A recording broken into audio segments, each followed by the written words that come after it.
Patuloy na nakatutok ang iba't ibang ahensya ng pamahalaan sa pagtugon sa pangangailangan ng mga residente na apektuhan ng pag-aalburuto ng Bulkang Mayon.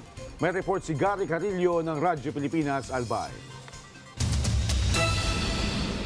Nasilayan ng mga residente dito sa Albay ang nakakaalarmang ganda ng Bulkang Mayon matapos maglabas ang PHIVOLCS ng mga larawang nagpapakita ng crater glow sa tuktok nito. Kita rin ang nagbabagang lava dome at naitalang pyroclastic density current o ang tinatawag na uson na dumadaloy sa Bonga Gali. Mga indikasyon na nananatili ang banta habang umiiral ang Alert Level 3. Kaya naman si Department of Social Welfare and Development o DSWD Secretary Rex Gatchalian agad na nagtungo ngayon dito sa Albay para tutukan ang pagbibigay ng tulong at serbisyo sa mga apektadong residente. Sa katunayan, nakipagpulong ang DSWD sa mga lokal na opisyal para sa mga karagdagang hakbang ng pamahalaan sa mga pamilyang inilikas sa loob ng 6-kilometer permanent danger zone. Alam nyo, ang utos ng ating Pangulo, walang pamilya na dapat nagugutom sa ganitong mga panahon. Kaya kami, for as long as it takes, for whatever it takes, ready ang DSWD na sumuporta sa mga pangangailangan ng ating mga biktima dito sa Albay, magiging biktima dito sa Albay, pati na rin sa mga local government units natin.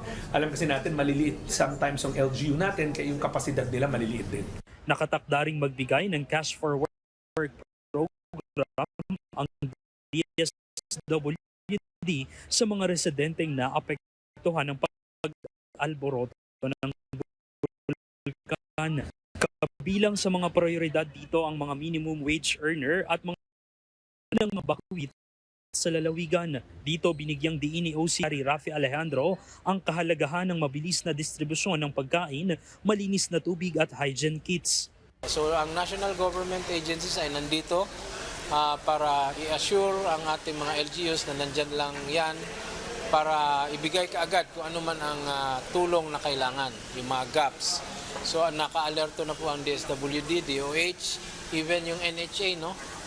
Yung DSUD, pinagsabihan na natin na maghanda at tingnan natin yung mga available evacuation relocation sites na pwedeng gamitin, no? Samantala, sunod-sunod na rockfall at pyroclastic density currents o uson mula sa summit dome ng Bulkang Mayon ang naitala ng PHIVOLCS, kaya naman ang buong puwersa ng pamahalaan nananatiling nakaalerto upang maramdaman ng ating mga kababayan ng tulong sa gitna ng pag-alboroto ng Bulkang Mayon. Mula rito sa Albay, para sa Integrated State Media, Gary Carillo ng Radyo Pilipinas, Radyo Publiko.